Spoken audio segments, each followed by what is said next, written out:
Test this 1 2 1 2. Test this 1 2 1 2. Test this 1 2 1 2. How do I get ahead? How do I slow this down? But MARU was just like, you know what? Test this 1 2 1 2. You talked about it. The bases are very far apart. Then you just went up to 3 CCs and just hunkered down. Checking the sound balance. Hero Here we go. beyond that as well is like, okay, blink, very fast DT, very fast charge. Like he wants. They're a little loud as usual. The announcers, as much as I love them.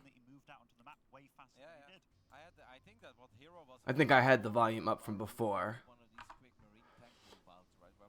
Alright, so let's go to the, we're going to go to the just post-game shots of the players. Let's see, there's, spoiler alert, hero wins the tournament. Spoiler alert, he's meditating, he's not asleep. So, I did game 1.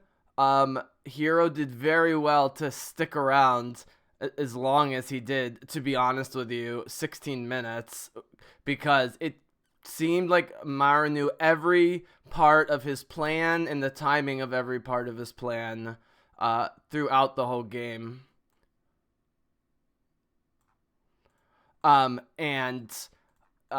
Hero's so great at adaptability and then doing unexpected things, but even when the Dark Templars were coming, I mean, MARU knew immediately to focus on Marauders and Vikings rather than Siege Tanks and Marines, which is like 1 out of 10 or 1 out of 20 Terran games to spend so much money on those. But he knew the Colossi were coming, and he took the Colossi out, which threw which threw off everything that Hero was, I guess, building towards. But this is an interesting game too, because in a best of 5 with these two guys in the semifinals, Hero must win this game, because winning 3 straight against MARU it is not something even Hero wants to deal with. And I remember that the second game was epic, as well as the turning point. Hero does win, but it's one of the longest games you'll see with him. They hit max supply early and often, and so they both have huge armies without. But something having to do with the flow of the game causes MARU, because I did rewatch some of this since my last cast, not closely all the way through, so this will still be a little fresh, even though I've seen it in the past, but enough to get familiar with the overall flow. And it's a game where MARU actually should go down much earlier, and Hero has to keep pushing and trying different stuff. But just to bring up one thing, because it's so Hero, and then we'll get into it. I'll put this on in the background, so I can balance the sound a little bit. Is you'd think he wouldn't even build one Colossus after what happened to his Colossi in the last game. Nope. He builds even more Colossi in this game, but he controls them better, he supports them better, and he's much more methodical. This is one of the more methodical Hero games you will see. Here's the replay from game 1, which I'm sure the announcers are talking about, that I'm talking over. I'll turn them up a tiny bit.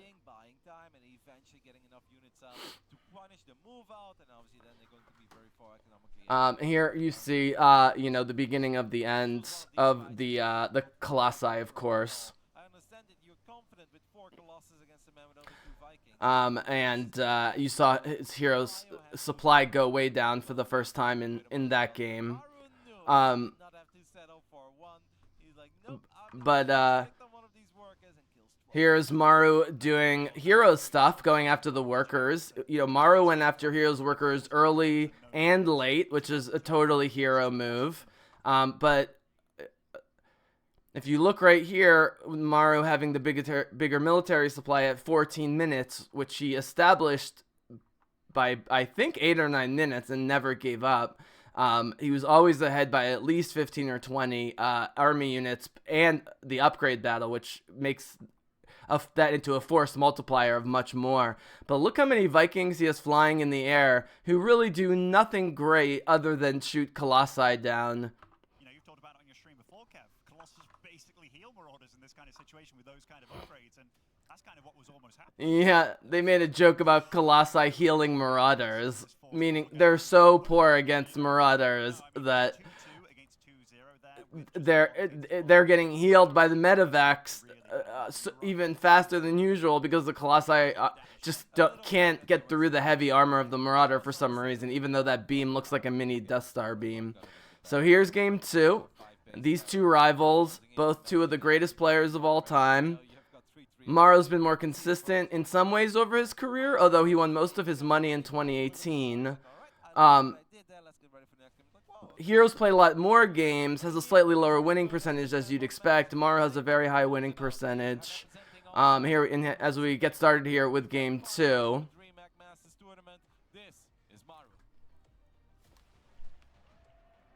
Just want to make sure they're not too loud, and otherwise I'll put my earbuds on. Alright, herO's back in the blue. He seems like a natural blue guy, but I do really like him in the red when he's using those Henry alternate unit skins. So we're on the inside and out map. And as you can see, it's a sizable map. It's not the biggest, but it has a quite big middle. And the bases are all sort of on the fringes other than 2. Each side has one base that sort of pushes towards the middle, and that's going to be a key element, I think, of that game. I think another thing herO does to win this in the long game, even though he actually continues to use early and mid-game units and not end-game units as long as it goes, and as epic as it gets, just because he just functions better with that. The Air Protoss these days is just really not that strong except in support, like with the Oracle. But he continues to do his proxy play, which is dropping pylons and gateways and just stuff other places on the map early and often. Here's herO in the upper left. You see my yellow mouse, hopefully. Turn them up a tiny bit. Yeah, he's a cheeky man. He's a cheeky man, as Rotterdam says. He's a cheeky man. Yeah, I keep calling everything sexy, by the way. Just because I've been listening to Rotterdam, and he calls everything that he likes in Starcraft sexy. He's a Protoss guy, and it makes a lot of sense. It's a very sexy game. It's a cute game. It's a sexy game. It's a lot of things. So early on, 2.5 in, we've got the first base and second base already going. MARU is really reinforcing his first base and taking a while to get to that second base. And what happens in this match is MARU ends up taking 3 or 4 bases and sort of towards the middle, I think. Maybe he takes one over here at the due south, at straight south. And then really builds up on tanks and defensive postures. If you'll remember, in the last game, he didn't really use tanks at all, or liberators. He was able to accomplish what he wanted to accomplish with Vikings and Marauders because he was going after units as opposed to territory. herO plays more of a territory game here, and it actually plays to his strength, even though, you know, in general, from a unit standpoint, Terrans are the superior of the 3 races of land, just straight up control of, especially neutral territory, because they don't need the creep to do it, and they can just plant siege tanks and liberators in key areas in the middle of the map, on their end or on the other end. In all cases, just start controlling those areas as long as they support those units against the few units of each race that are particularly strong against them. You'll see MARU in the bottom left there on the mini-map starting his second base, but there's already exploration towards the third base going straight across the north here. So, you know, with these maps where they're a little rectangular and the northeast is farther than the southwest, is how do I put this? Percentage-wise for the map is further than usual because it's rectangular in a north-south way. It wouldn't be that uncommon to see both sides just go from east to west or west to east, in their respective sides. hero in the north going from northeast to northwest, and MARU go from southwest to southeast. The key, of course, is what's more dangerous, spreading out in a straight line, where your fourth base is 3 full bases away from your primary base, or moving towards the middle where you can consolidate your 3, 4, 5 bases, but you're also exposed from 3 different sides, fully, at least, the more you move into the middle. As you saw, there was already pressure by hero at 5 minutes, which we love to see on that second command center. He had more than enough stalkers to do it, and MARU had spent too much time on his first base there in the bottom left in red. And as I pointed out, it took a while to get the second base going, so by then, hero had done his scouting and due diligence, and was ready to already go after MARU's attempt at second base. So already we've got hero with 43 workers and MARU with 26. So with neither side having very big armies, the money is very heavily, almost doubly fast going in hero's direction. But he's working on his third base, and MARU's just working on his second, so that's what you would expect. There's no need to rely on a building like a Dark Shrine, and I'm not calling it the wrong choice, because there's a good chance they'll find a lot of value in a game like this, but I think this would have been So, because he's a Protoss player and he's an old school guy, and he just loves critiquing, it's sort of like all of us hero fans, is we like to critique hero because we love him so much, but he can be so frustrating and maddening at times. So Rotterdam, who's the Dutch guy who does a lot of the color commentary, who's I think has the biggest social media following of all their people. He didn't play much himself. Admittedly, isn't a great player, but he is a great mind of the game. But because he's a Protoss player and he does love hero deep down, he's constantly criticizing every single move of hero. Which again, we all do because he's so unconventional and can be frustrating. But then the grand plan comes together and we heap praise on him. And one of the great things about him coming back in the semifinals to win the series, and then coming back from the daunting 3-1 best of 7 finals to win that 4-3 in both cases, is, especially in such a recent tournament less than a year ago, told all of us critics to shut up, and he knows what he's doing. But it sometimes is a very roundabout, circuitous way of getting there. It takes longer and more painful than it needs to be, and he loses lots of units and spends lots of money. And one thing you're going to start seeing here as we're about to hit the 7.5 minute mark is hero gets so rich. They both do. They both start maxing out in a few minutes at the 200 supply limit.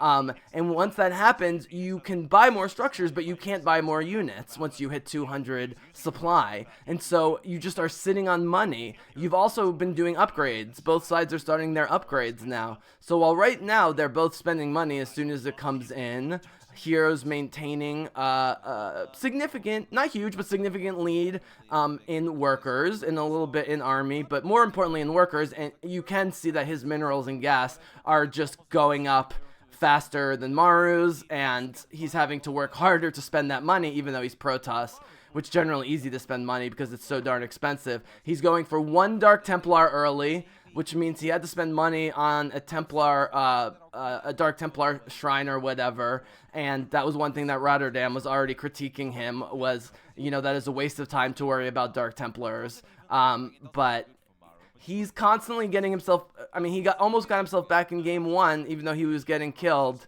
and managed to extend the game past 16 minutes because of Dark Templar. So maybe not such a bad idea to get that Templar shrine early before there's too much observation on the map.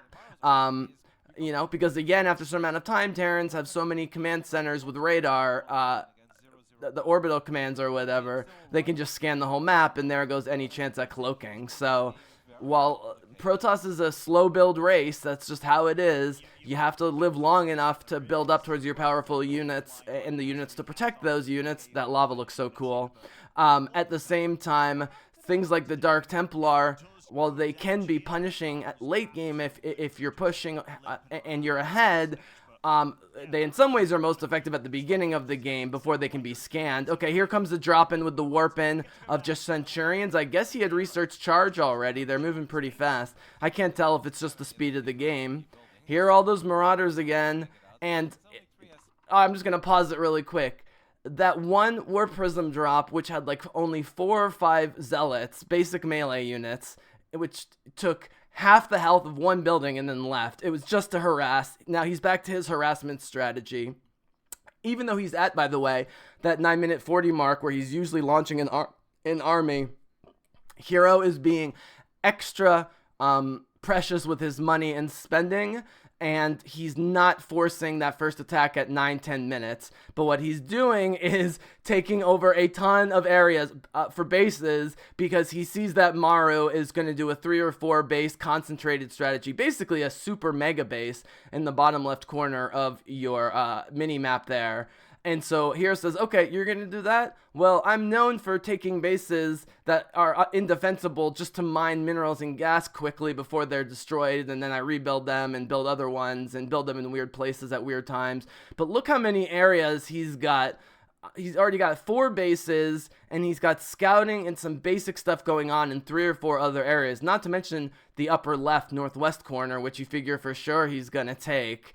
But that little tiny attack, even after MARU, it shows you how seriously MARU's taking herO. It's respect to him. And even after MARU won game 1, it was much harder than it should have been, in the sense of it should have been over earlier. And herO just hanging in for 16, 17 minutes was probably a little frustrating to MARU, who, like I said at the beginning of this cast, seemed to know herO's plan every second of that game, and yet herO still manages to go 16, 17 minutes, which is, you know, up well above average for a game like this. But if MARU's going to stick in the bottom 3 or 4 base areas around his main base, then he's doing almost... He's just using radar for scouting. He's not doing physical scouting. He's not moving units. He put like a supply depot at 1 or 2 places, I guess just as lookouts, you know, on high grounds or something. But right now, with 4 bases at less than 10 minutes to 2.5 for MARU, herO could easily have another 2, 3, 4 bases in a few minutes. And starting right here, you're going to see their supply. MARU's already got a potential supply of 172, and you see his money and his big number of workers as usual, but he's holding back on those offensive forces so that he can buy more bases and buy more structures, and it's going to lead herO to be so rich for such a long period of this game that he literally can't figure out things to spend money on. And then it just becomes giant armies against each other, which both sides had tried to avoid via differing macro strategies. Okay, let's jump back in at 9 minutes 40 seconds. Here we go. A decent amount of zealots, a little bit of lost mining time. I'm very happy to see that herO is dropping the second forge, so he can be a bit more competitive when it comes to the... So, okay, so I just mentioned it. 9 seconds later, he's starting a base in the upper left. And now he's another base in the due east. So 1, 2, 3, 4, 5, what, 6, 7, 8? Is he going for 8 bases? He's only building 1 active Nexus right now.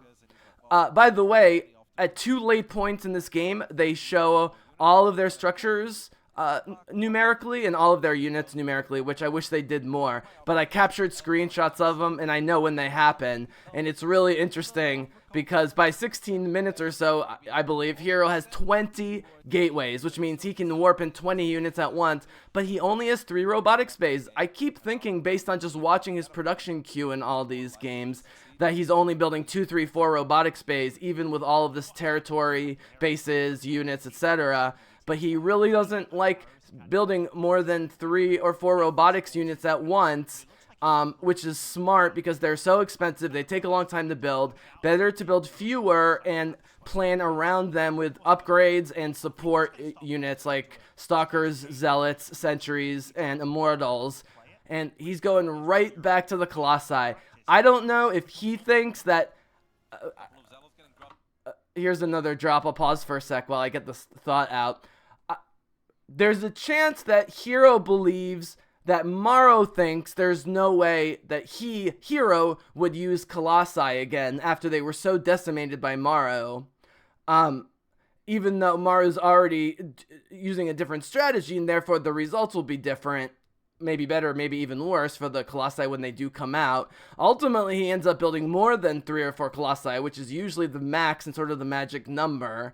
And so this might be a case of, you know, double, triple, you know, how do I phrase, you know, overthinking in a good way, you know, getting into, not just into your opponent's mind, Maru's mind, but getting into Maru's mind vis-a-vis what Maru is thinking herO's gonna do after everything that went wrong in the first round. And one of those was using Colossi, but nope, he's just getting upgrades earlier, and he's gonna get even more Colossi. And look at 11 minutes, herO's almost maxed out in units, Maru's almost maxed out in units, but look at that money that herO has. He's already at the point that even with all of these structures and bases and so forth, he's having trouble spending the money, and since he's already about to hit the cap, I'm not sure what all the unit supply is going into other than Colossi. I mean, Colossi count as 6 units against the supply, meaning if you have a 200 unit cap, the maximum number of Colossi you can build is about 30,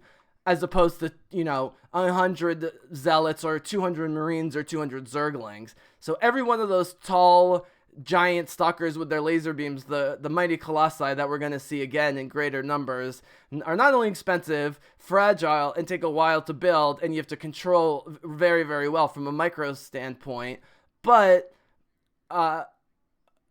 they also don't improve that much with weapons upgrades, for one thing.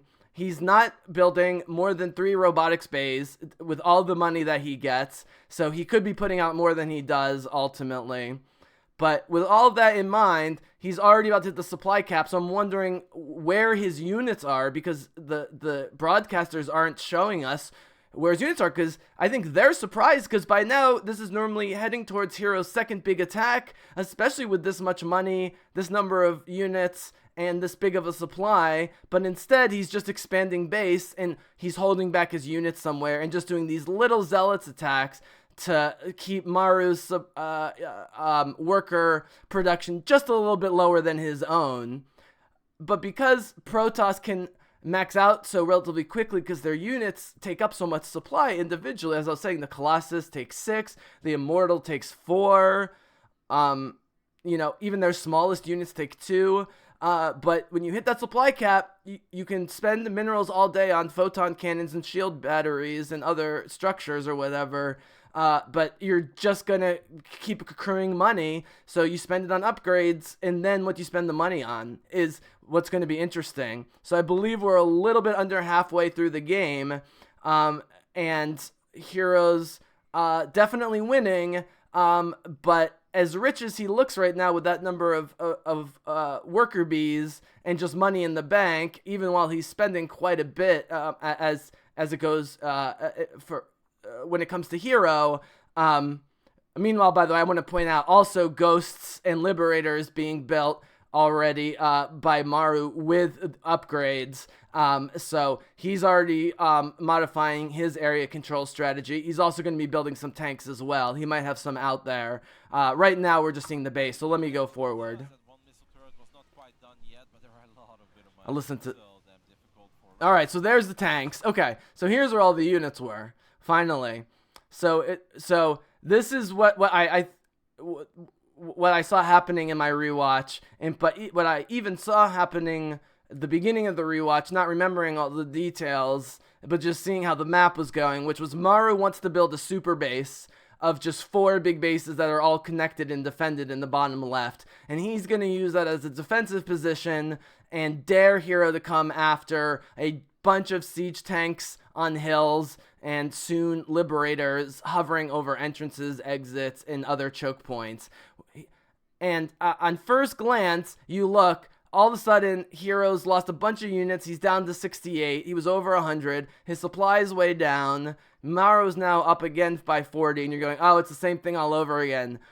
MARU's too well entrenched. herO's attacking in a sloppy and way over-aggressive way. He's going with 2 Colossi with 1 Immortal. Now, he does have at least 4 sentries, which will help with maintaining and restoring shields, but not a whole lot of stalkers.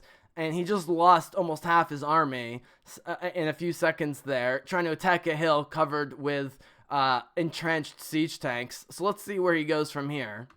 Successful, as the main army is going to try to come in from the right side. We do have Now he's hovering on the outside of the siege tank's range. I'll turn them up a little bit.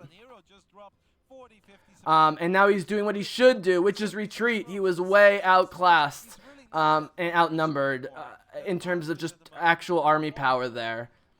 Now he might turn this into a counterattack because that's what he normally does.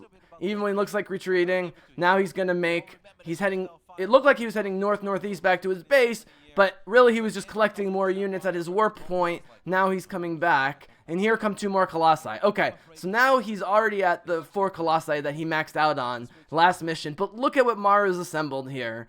I don't know how this is only 114 army supply. He's got a tons of Liberators, which are just flying siege tanks, because they have to go into siege mode too, and can only attack ground units when they're in it. So you have big, huge splash damage from the sky, big, huge splash damage on the ground, and then you got the Marines getting healed by the medevacs to support all of that. With their large numbers of bio units, which can be spread out and more mobile. He is building some Vikings, so he's not taking any chances against Colossi coming back again, and of course the medevac units. Alright, meanwhile, with upgrades, hero for once is ahead in upgrades by a little bit, and he's at least having 1 upgrade going at all times. He just canceled out a bunch of Dark Templars, I believe, or did he finish them? Okay, here's units. Let me pause. This is an earlier units chart than I saw.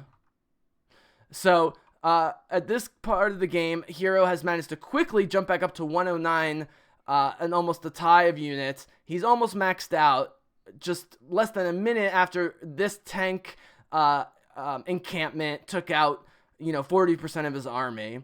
But look at this construction. He's got 14 Zealots, which is not a lot for basic infantry, only 1 Immortal. He's now up to 5 Colossi, so he's already passed the magic number of 3 or 4, and the 4 that he had last game. But he does have 8 Dark Templar. He's slowly been building Dark Templar since the beginning of the game. He's only got 9 Stalkers and 1 Disruptor, and so he actually is he's doubling down on Colossi, but I'm wondering if he's using it to distract from all of these Dark Templar that he's building, that he's done a very good job, I believe, so far of hiding from all of the radar scanning and so forth of MARU.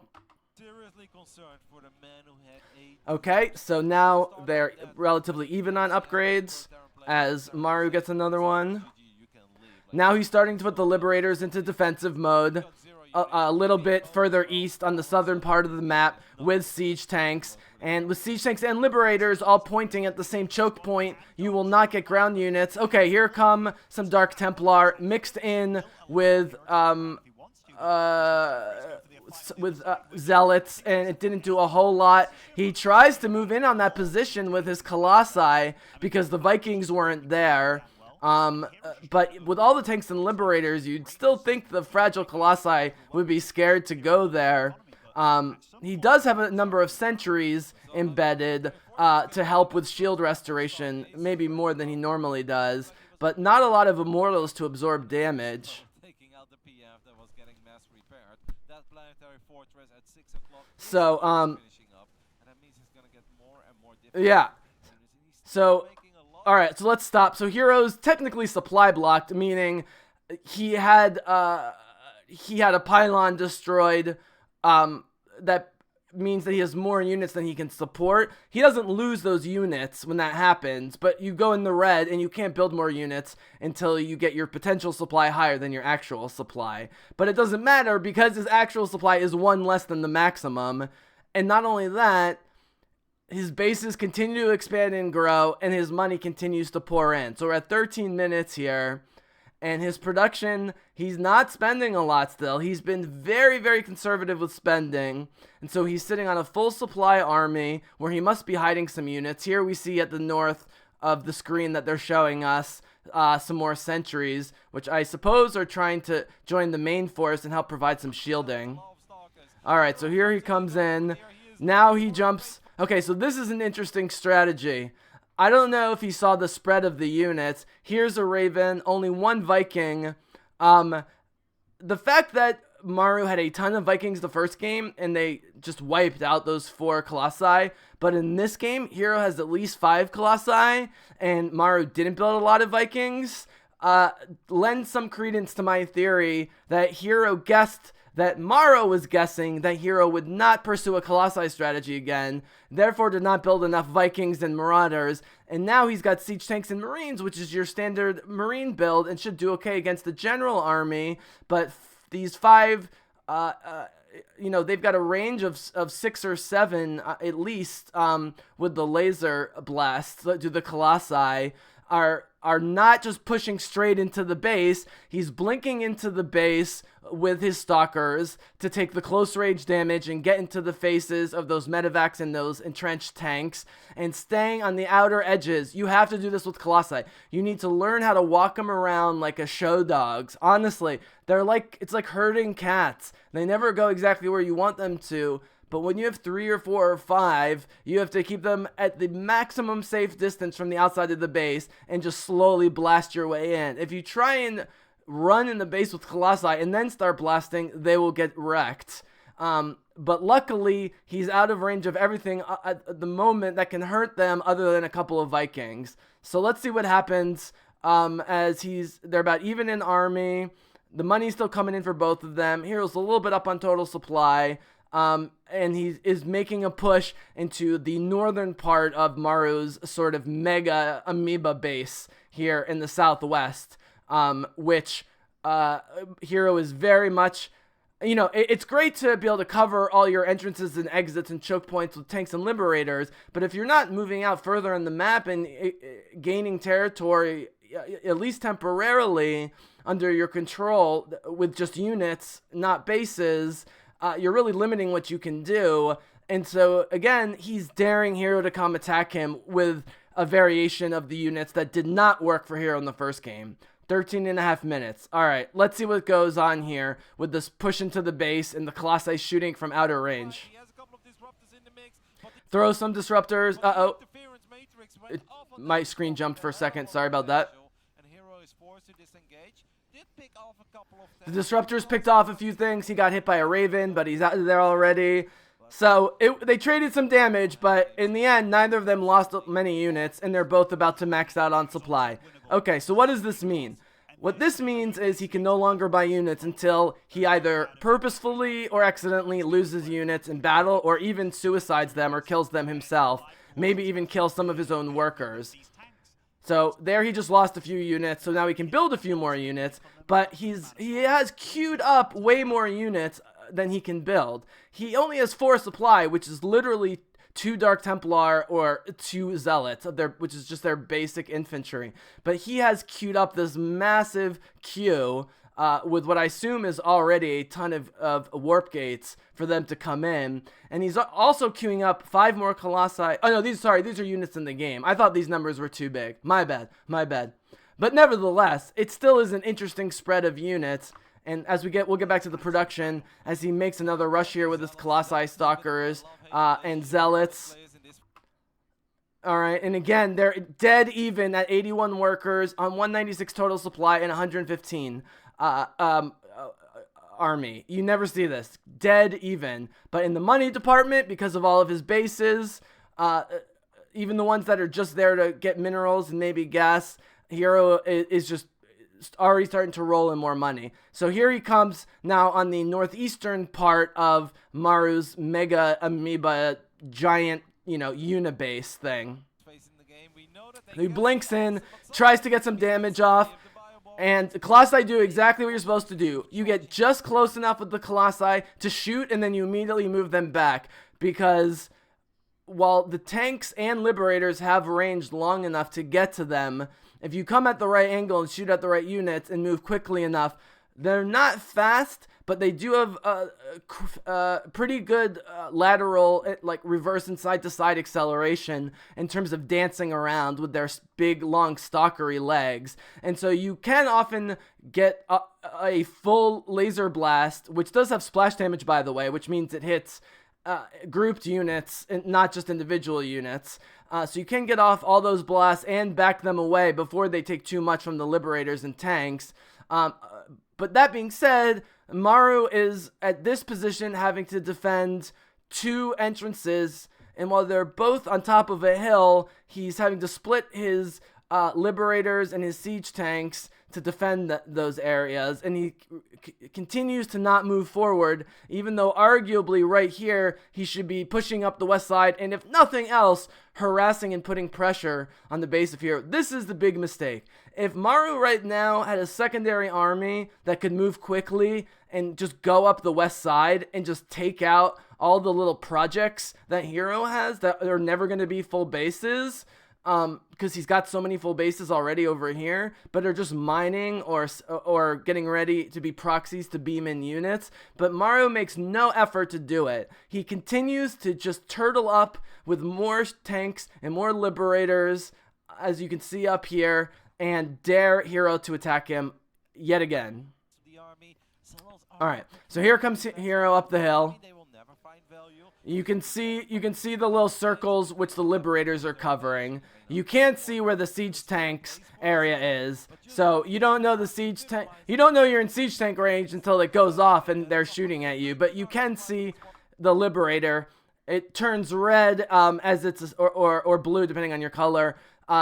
This is their area that they can attack the ground in, and then it turns into a much lighter white wireframe. But that you can still see once they're established, whereas siege tanks, you just have to guess the range. You don't see the outer edge of tank range, I do not believe. 117, and I'm really starting to favor. All right, so now hero's coming to the north because MARU has now committed his forces to defend his eastern and northeastern sides of the bases. Somehow, there's just almost no defenses here. I mean, there are mines, and these mines can destroy units, but with a ton of armored units, I don't know how MARU lets hero make a left turn, and another left turn, and then another left turn, and come back on the north side of the base. He doesn't have a lot of flying units other than those medevacs, and here comes a push, starting with the disruptors on the north side of the base.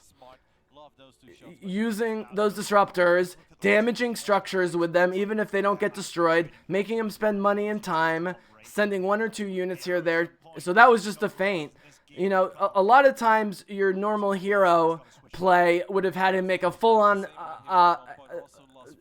new attack after right after his previous one, going from the east side to the north side, but he just did a little bit of damage and got out of there before MARU's units. So even though hero is playing offensively because MARU is daring him to play offensively by turtling up in the southwest corner of the thing, hero is still playing safe, playing defensively in terms of guarding his units and protecting. He does not want to take giant losses, especially with those expensive, slow-building colossi that can do so much for him.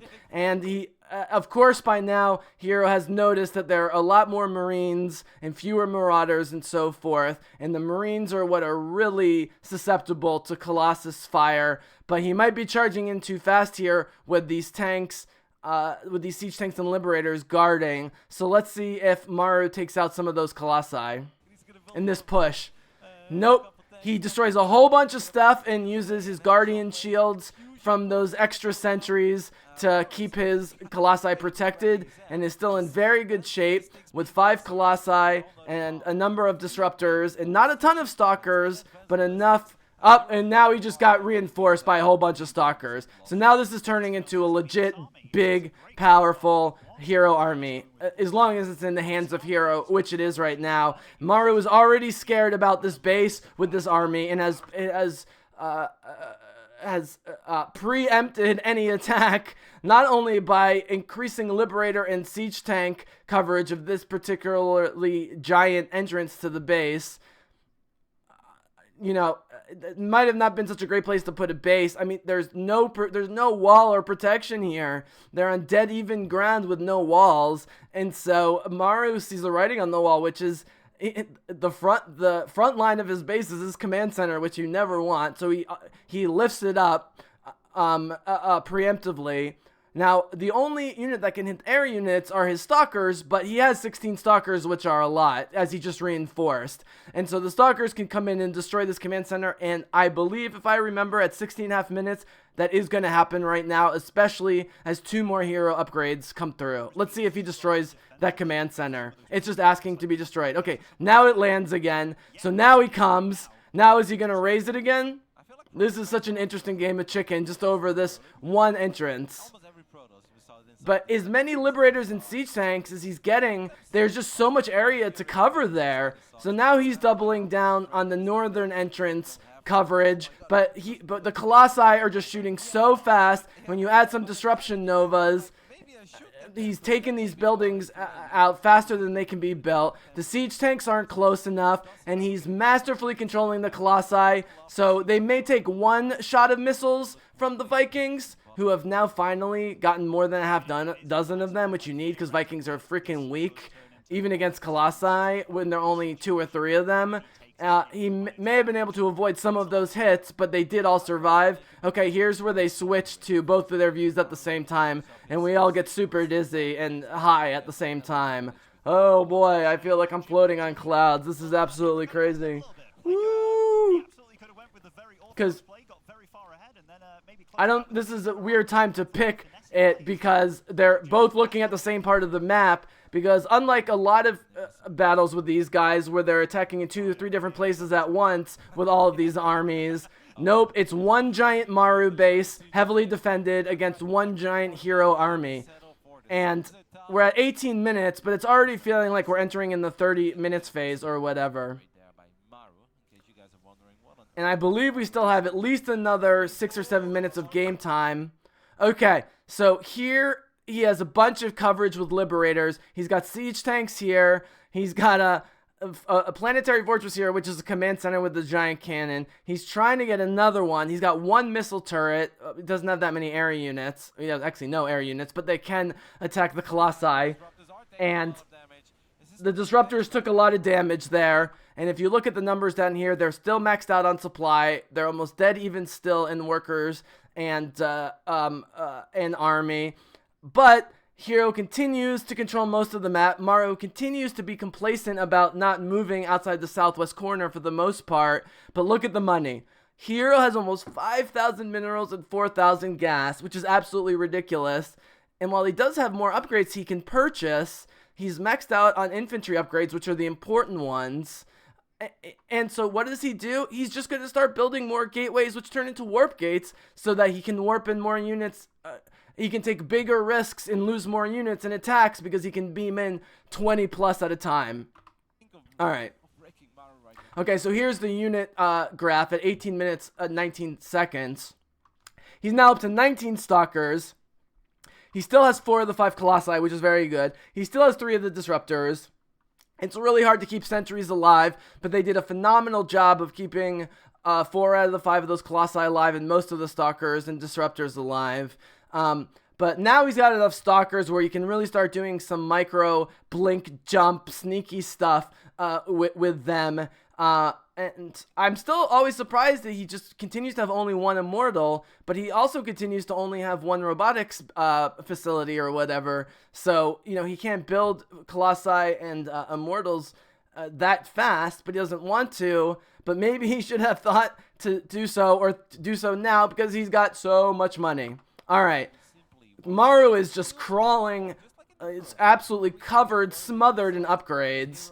And now as we jump back to the production screen at 18.5 minutes, you see that Hero is still saving money, because what's he going to spend it on? He can't get more units, so you get upgrades and buildings, but he doesn't really need much of either of them. MARU doesn't have that much room either. So he's got a couple more air-to-air units for those Colossi and a couple more Liberators to cover ground, but mostly he's turning command centers into orbital commands or planetary defenses, and just upgrades, which is the best default thing to do with Terrans in particular when you're crawling in money. Well, MARU is not crawling in the same amount of ridiculous money as Hero. It's still a lot of money, and he's maxed out, which means he has to work to figure out to spend it. So what does Hero start doing? Something he never does. He does build shield batteries, but he almost never builds big photon cannon batteries to defend his bases. He never invests in static defenses. But you know what? At almost 20 minutes, where he's been controlling the lands, he's been controlling the map almost the whole time. They've been maxed out for a while now, and so they're going to remain even in sheer numbers of worker units and fighter units because they both max out at 200 total supply. But hero has way more money. Is going to continue to have way more money, and what costs minerals and no gas that you can never get enough of are protective photon cannons, which can hit air and ground units. And really, you need a lot of them, plus a lot of shield batteries to remain alive, and they still go down relatively fast. Nevertheless, he has nothing else to spend money on. So if I were him, I would actually start doing a strategy that you see with some of the co-op commanders like Karax, who are excellent at building stationary defenses on the go, and start building mobile bases where you're building just pylons, shield batteries, and photon cannons. Not even a nexus, no mining, no unit building, but just surrounding these areas with a bunch of redundant pylons for both supply and electricity, and a ton of these photon cannons and shield batteries to keep all of that alive. I don't know if hero's there yet or if they'll ever get there in terms of really investing in a moving stationary defense. But in terms of area control, it's ripe for the picking for that strategy. So let's see if he keeps building tons of more photon cannons with all his extra money and shield batteries, or whether he just sits on the money at 18 minutes, 26 seconds. Misread the game a little bit, where he's like, I'm in a spot where MARU needs to do something, and he's probably gonna move out like we see. So now Rotterdam, the color guy, is saying that hero had misread the game, in terms of hero is now starting to get shocked or a little surprised that 20 minutes in, MARU is still, while it is a bit of a bigger mega base now with 5 bases instead of 4, he's still not trying to control the middle of the map, except really, really slowly. I mean, MARU's trying to turn this into a 40, 50-minute game of very, very, very slow, steady, but ultimately, if he can accomplish it, permanent land acquisition. And so hero kind of paused there, as Rotterdam, the commentator, commented on it, and then he gets hit with the Raven anti-armor missile, and so now all of his armored units are... it affects armor and shield, so it really hurts Protoss. That anti-armor / shield missile from Ravens is why you really need a Raven, but you only need 1 or 2 as long as you can keep them alive.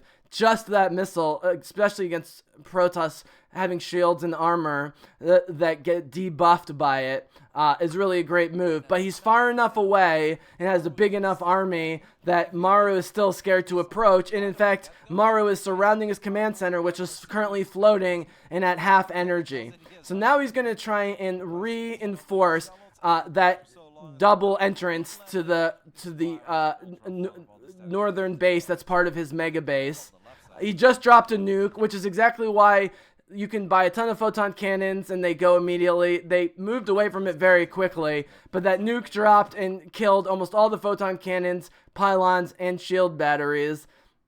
But it doesn't affect the overall numbers. In fact, he's still getting richer because the money is coming from places not here. And it's unclear why MARU is attacking the southeast base, which isn't mining anything. It's not getting any gas. It's just pylons and shield batteries.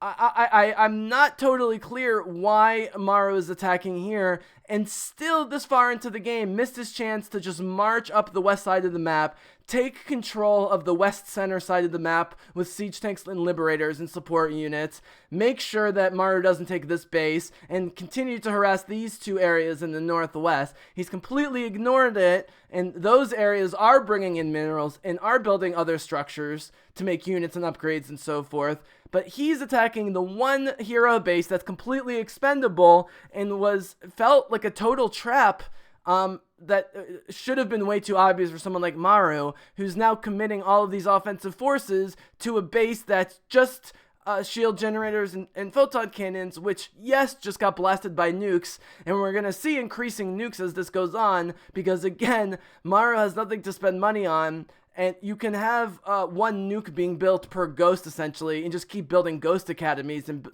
so having nukes. Those don't count against the 200 unit supply cap, so we're going to start seeing MARU just try and drop nukes everywhere, I believe, over the next couple minutes. So here is still the giant death ball army, with everything else going on all over the map. Hero and this one area that we keep coming back to because it's so hard to defend, and really MARU should have never tried to defend this area, and arguably not even the area behind it because of how wide open it is. This is just a very, very, very indefensible area.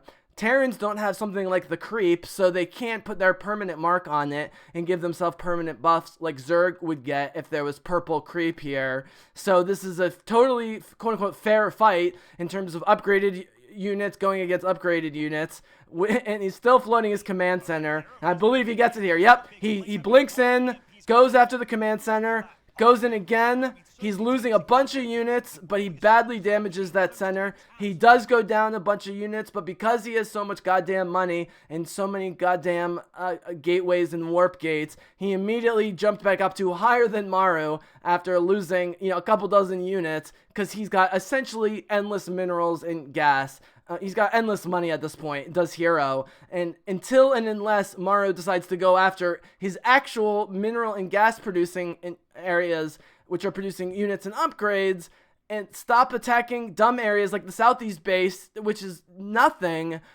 I don't know. Maybe this is MARU trying to take. I believe this is MARU trying to take this base for himself with this command center, and that's what's going on. Because then he would control the entire southern part of the map and can start a complete push north, all the way from east to west, and go straight north. I mean, this is like the most like German World War II strategy you could possibly think of in terms of creating a blitzkrieg situation where you just have tanks rolling over every square inch of Europe, so how the hell are you going to stop them?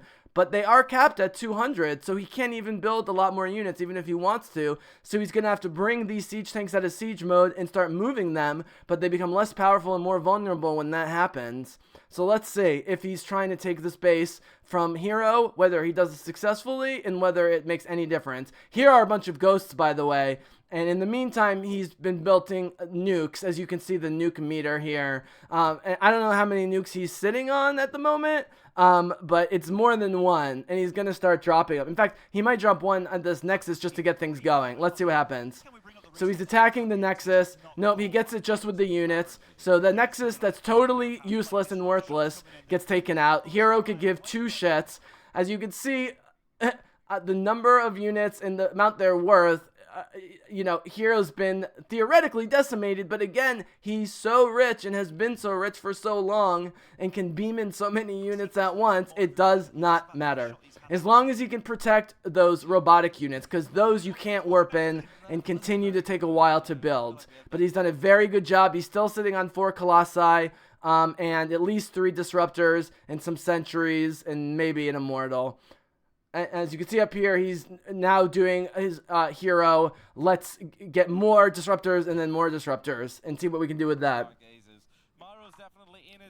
Alright, so we're almost an hour into this broadcast, which I knew would happen because the game itself is long. Okay, so here he's attacking a stationary, but well-cannoned defense orbital whatever, and a floating regular command center and another floating regular command center, as MARU is trying to expand way too quickly based on how much dominance Hero has had on this part of the map. But he's trying to lock down the impossible to lock down area that I keep commenting on with a couple tanks and the cannons of the Planetary Defense Fortress, but also move 2 new command centers at the same time to theoretically take a base in the southeast corner, which he just cleared, and I don't know where else. I don't know where he's trying to send all these command centers. I have no idea. Get some good damage again. Again, Hero playing conservatively with his units so as not to lose them, settling for just a lot of damage and not having to destroy everything, but slowly picking away. Okay, now they're maxing out again, and now they're getting rich again. And with almost all of their upgrades filled out, or the upgrades that matter, what do you spend your money on? Other than, you know, missile towers for the Terrans and photon cannons, which are both static defenses. No, I'd say it's 50-50. I think so. I mean, this is All right, so here he comes. He's coming up straight against the Vikings and the Liberators, and he loses almost more than half of his army in a moment, and the rest of them are paralyzed by the Ravens' anti-armor, anti-shield missile. But I think this is partially a feint and being done by hero because he's sitting on all this money and wants to beam in a ridiculous amount of units at once. yet again the Colossus. They just can't stay alive against these +2. Right, they talk about how the Colossus can't stay alive, but up until that moment, he had kept 4 or 5 alive for almost the whole game. Now he just beamed in a shit ton of Stalkers right away. I believe he's at 20 warp gates right now, so he could theoretically warp in 20 units at once if he times it right. Here comes another nuke. He's got to get out of the way of the nuke, this hero. So he's trying to pin him between the Liberators and the nuke. The nuke, all it's going to do is kill one base, and not even that. Alright, so he was trying to take this base. Hero is trying to reestablish the base just to buy time. He knows he's lost the southeast, but that was a worthless corner to begin with. I don't know, is it gold minerals? I'm not really sure. So now MARU, more than 20 minutes into the game with those command center movements, and then turning them into planetary defense with their giant cannons, plus the siege tanks and everything else, and the nukes, is slowly starting his German-esque blitzkrieg across the entire map. But Hero might just have a little too much money and be able to beam in units a little too quickly, and the disruptors will continue to be a thorn in the side of those tanks and those other ground units. Be careful, and yet again, he's losing a lot, even though he's going for these nice, finessey kind of plays, wrapping around. But that Liberator count, he has nothing to deal with those besides Stalkers. Right, they keep saying that Hero's being finessey and losing too many units. It's the same thing you hear every game, and it is true sometimes, but he's actually been pretty good at preserving his units in this one. He's back to 2 Colossi. And I don't believe he's misreading the situation at all. It's just hard to crack a giant, you know, single, ever-growing, you know, 6 Terran bases that are really one giant base thing. But he brings the Dark Templar back after like 10 minutes of game time of no Dark Templar. There's 0 preparation for them by the Terrans. And all of a sudden, the Dark Templar are back, and this big giant death ball is looking like a distraction for a Dark Templar move against the bases. There goes another nuke, which he can shoot for days, but he's not hitting anything. There goes some more Dark Templar coming in, doing damage. He's going to take out the planetary defense, which is great. Finally, the commentators are giving Hero credit for making good moves. That was an excellent takedown of a planetary defense fortress. That's a ton of hit points and a ton of potential damage. And look at all these Dark Templar. I was been wondering where all the supply's been hiding the whole time, because this didn't look like a 200 supply army, and he's been hiding his Dark Templar for this late push and actually using this more traditional army as a distraction so the Dark Templar can do their thing. It's actually quite brilliant. And now you see in the bottom right another base that he's taking on with Dark Templar, while his Deathball army is just dancing around, not even doing anything other than distracting the larger part of MARU's army. This is absolutely brilliant strategy, using the Dark Templars at the very beginning, then completely stopping, and then making more but hiding them, and waiting 23 freaking minutes to bring them out, and using your giant Protoss Deathball army as a distraction for a late Dark Templar push at the bases is unbelievable. All of a sudden, within a minute or two, MARU has lost more than half of his workers, and while his army's still there for now, his money and gas production is going to basically stop, especially compared to Hero. If you look at the map, it looked like Red was spreading. All of a sudden, now Red is only in the bottom quarter of the map. Which is where it was just a few minutes ago before MARU finally started trying to expand. Just run away for a little bit, right? You've done a lot of economic damage. Right, now he's saying hero should run away a little bit, especially after getting hit by anti-armor and anti-shield missiles yet again from those freaking Ravens, which I can't even see, but I know are there somewhere. But look, he's doing hit and run tactics on the edge of the base. There are lots of weak points. There are too many command centers. There goes another one. So he's taken out 2 planetary defenses in the last 2 minutes, is doing damage on other command centers, causing other ones to have to take off from the ground where they're susceptible and they can't do anything. This one's on fire, so that's a third one that I think is going to burn to death. So now MARU's down to 25 workers, and all of a sudden the overall supply, while MARU still technically has a giant army, it's meant to be a static army, not a mobile army, while hero is totally a mobile army.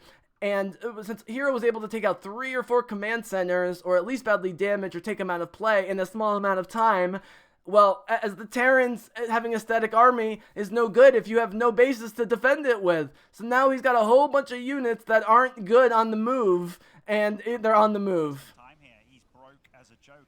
Here, they're trying to get the Liberators out to prevent further movement, but the Dark Templars are just tearing it up, and there it is, finally! Finally! You can tell, look at Hero. I mean, he has a look of almost shock on his face about how difficult that was, and drinks more. He goes right to the water faster than usual. He's got his hand towel that he always uses, so, you know, it's just like a gentle, kind of effeminate way, which is a great hero characteristic. You know, wipes off those beautiful hands that are making him all this money and getting him all this glory. But here, he's just like, oh my god, that was exhausting. But after he lived way too long in the first battle, it looked like MARU survived much longer than he should have in this battle. How long did this one end up going? This one ended up going 25 minutes, 10 seconds. But hero, just like MARU in the first game, which he won, sussed out the Colossi strategy and built all those Vikings and Marauders right away, and was able to counter all of that from hero, even though it took longer than maybe it should have, because he was playing kind of safe, which is maybe the one knock on MARU. He's too conservative, too safe, a little too defensive. But here, MARU, up until that late expansion, was really just defending hero to attack him, but all that led to was, as I commented throughout, hero getting more supply lines, getting tons of money, unlimited supply, which means unlimited army for Protoss, because you can just beam in units the second the other ones die, and your supply opens up. So you almost don't care that they die, because now you get fresh new units with full energy, full health, and full shields beamed right into battle. And hero just kept doing that, and by the time MARU started trying to be more aggressive and take more land, he moved too many command centers too quickly. He took areas which were poorly or poor areas to defend, are not easily defensible, to say the least. And hero absolutely deserved that win in a huge way, as the announcers are saying. And that was a great number 2 by them. And so we're going to pause here with that funny picture of hero on screen. Up 1-1. Doing about an hour per game. But I'm proud of myself for that one, because that game was actually long, almost a half hour. So I tried not to stop it too much, and I did very little rewinding, just some stops to point out things. But I knew ahead of time that if I kept stopping and rewinding, this would be a 5-hour podcast for this one game. And we still have at least 2 or 3 more games to go in this best of 5 series. I think hero ends up winning the next 2 games and winning 3-1 in the best of 5. I could be wrong. You'll have to come back and check with game 3. So thank you for joining me. These have been super fun. I love watching heroes Protoss play. Most Protoss players are very boring. And actually, MARU is one of the less interesting Terran players, because he's so methodical and so defensive and kind of conservative and traditional, as smart as he is. But that can lead to him making really bad judgments, like waiting way too long to expand and then sloppily expanding and not realizing that hero had a whole bunch of Dark Templar and other units that he had been sitting on for a long time and wasn't showing his hand up until the moment of... I mean, hero was right after the the Dutch commentator Rotterdam was criticizing herO for not reading the situation correctly at around 3 or 4 minutes before the end of the game. That is when MARU realized that he had waited too long to gain territory and expand. He does it too quickly with command centers that all get taken down. And then by the time MARU's getting pushed back right as he's expanding, he's like, oh shit, herO's got all the money in the world. I can't destroy units fast enough because he can just beam in 25 more units right away. And he's got unlimited money. Where's the rest of his units? Well, he was sitting on a dozen Dark Templars, or maybe a dozen and a half. That's where the supply was the whole time that I was wondering about. Is maxed out. I'm like, that Protoss army looks like 120 supply, not 200 supply. So where's the rest of that freaking supply? Because it's not just in the 80 workers or whatever. Well, he was waiting with the Dark Templar, and it was absolutely brilliant. Brilliant play there by herO. And we'll come back and do the rest of the series and then do the finals with Bunny. But I really wanted to hone in on that game because, like, all the best series in sports, really, but definitely in the Starcraft series I've been watching, following, and covering, is the momentum shifts before your first win of the series. You have to start shifting the momentum in a loss and building that momentum to then win, and then hopefully keep the momentum going, which is why you'll see one guy win 1 and then see another guy win 2 or 3 and then another guy win 2 or 3 and go on streaks, sometimes very, very quickly. In herO's case, you know, again, in the previous round, he was winning games in 4 minutes, 5 minutes, 6 minutes, 7 minutes, and that's not going to happen against MARU, and he realized it after the first game that these games are not going to be short. MARU is way too good of a player to get beaten in, under 8 to 10 minutes, and he has to have a longer term strategy that doesn't involve just harassing them early and hoping that your big, sexy Protoss army can just come in whenever it wants to and end the game through sheer intimidation and mass and force. But tactically, from a micro level all the way to the highest macroeconomic level of his finances, economy, base building, etc., just brilliant play by herO. MARU did a very valiant job, but MARU could have won that game. herO could not have won game 1, and in fact extended it much longer than it should have gone. MARU could have won game 2 if he had just gone up, as I will point out quickly, and then we'll really end the broadcast. If he had just gone up this western corridor here, I mean, you can see the full base in the northwest by herO, and another one now in the straight west or whatever, and a little mini thing in the middle here. But if you go back 5 to 10 minutes, there was almost nothing here, but you could tell herO was gonna get set up here. But somehow herO brought MARU's attention down to the east and southeast rather than the west and northwest. He guessed wrong, MARU, by thinking that the main attack and the main base and land expansion would happen in the northeast and the east and then the southeast, and he could have been harassing herO the whole time on the west side. Didn't do it, wasn't even really scouting it. And by then, he realized too late that not only were these areas producing a bunch of minerals and gas that he didn't realize were being harvested, but they were also producing Dark Templar in numbers that he couldn't not possibly have known. I'm wondering if we can see anywhere, do they show us anywhere units where towards the end of the game where we can see the Dark Templar? They really just show production almost all the time. Alright, so here's units. Yeah, I guess, you know what? He warped in all those Dark Templar at once. It was brilliant. I thought he was maybe sitting on them because of the supply numbers, but actually the supply numbers are in a lot of probes and a lot of stalkers, and that's how he got to 200 so fast. And that's why he purposefully did an attack before his final attack, which lowered his supply, which can only happen by losing units, in order that he can, let's see where it happens. So, because at one point herO does start to go down. Right. So right here at 24 minutes, herO is below 100 in army and down to 168 in supply. His units are getting covered in the anti-armor goo, and it seems like a total whooping and a terrible attack on the part of MARU. But meanwhile, let's look at the production. Let's look at the production here at 24 minutes, 16 seconds. 3 Colossi. So immediately he's building 3 more Colossi. Boom, there it is. There it is. It's obvious to anyone watching.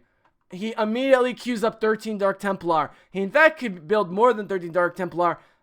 He managed to spend $5,000 and 3,000 gas by building all those Dark Templar and Colossi, which are both very expensive units. But 13 Dark Templar at the end of the game all at once is a lot. I'm not sure where they beam in, but since they're all warp gates, they beam in within 4 seconds. And so even if MARU knew where they were, he would not have time to get there and stop them. The Dark Templar beam in, and then where do they start attacking?